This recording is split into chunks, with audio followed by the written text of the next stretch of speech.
Welcome back to another Blue Jackets game reaction. Game 39 was their first of 2024, and it was a loss at home to the Bruins by the final score of 4-1 on January 2nd. You had Spencer Martin in net, Elvis Merzlikins the backup. Daniil Tarasov, who looked pretty good in Buffalo, seems to be ailing with an illness. He missed practice the day before, so he was scratched. The Bruins had a couple of former Buckeyes in their lineup.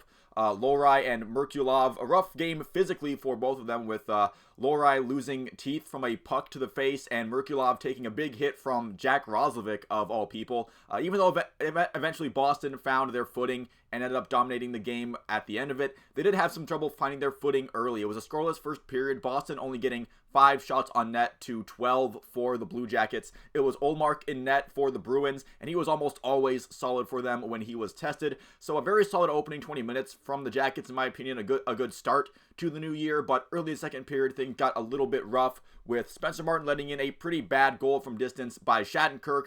That's one where, even though Spencer Martin is decidedly your backup, you do expect any NHL goalie to have that shot 10 out of 10 times. So down 1-0, the Jackets, they were able to respond well fairly quickly, getting some zone time. The puck was in a dangerous area for a little bit before Kent Johnson sniped in a shot from around the mid-high slot there. So a good shot from Kent Johnson. He's beginning to show his promise. He's responded very well to being sent down to Cleveland and then being called back up. Ever since he got back up, he's found some nice chemistry with that on that line that he's on with Cole Sillinger and Emil Bemstrom. That's been humming along pretty well. But after a Severson penalty for tripping, James Van Riemsdyk would get a deflection past Spencer Martin. Boston would restore their lead. The second period ends 2-1 to the Bruins. On the power play in general, the Jacks got a couple of their own. The power play didn't score for Columbus, but honestly, with some of the efforts that we've seen in other games, this one wasn't quite so bad. They did get some shots on net, but ultimately weren't able to solve Ullmark with the man advantage. But going into the third, still a very close game. Felt like Boston was able to really stake their claim to the contest in that third, though, with the Jackets. They got a decent amount of shots on net, but just not a lot of prime chances. And any shot that was dangerous would be stopped by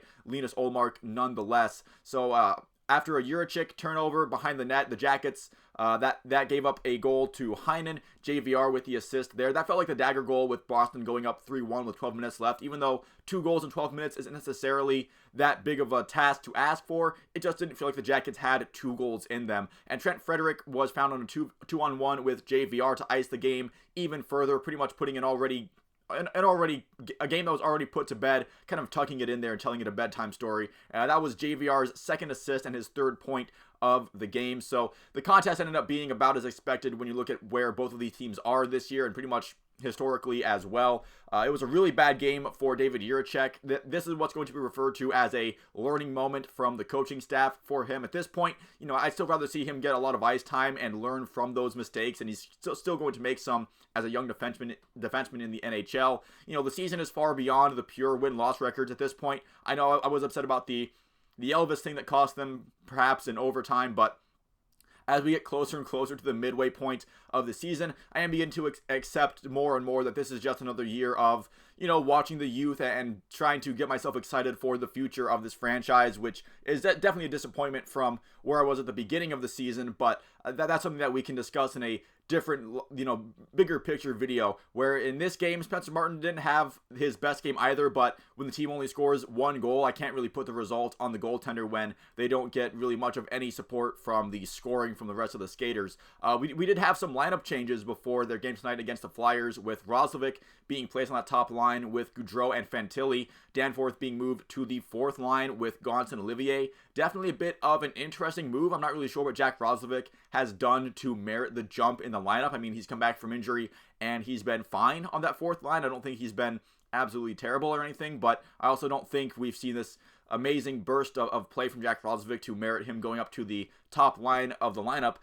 His theoretical upside for Roslovic, that isn't necessarily utilized well in a bottom 6 role, and Danforth can play anywhere in the lineup, but I just don't like demoting a guy playing like Danforth is. I mean, Justin Danforth is currently having a pretty good season, just because it makes the lines make a bit more sense in theory. But they're playing the Flyers tonight. Philadelphia has shown that a roster that isn't expected to do much, on paper, that they can exceed expectations with really good, really competent coaching. Tortorella has that team in a playoff spot. Not just himself, obviously the skaters have to do their job, and that roster has to be good as a collective, but they were expected to be toiling at the bottom of the standings kind of with Columbus. But The Flyers are definitely making a good jump this year. We'll see if they can keep it up through the back half of this season.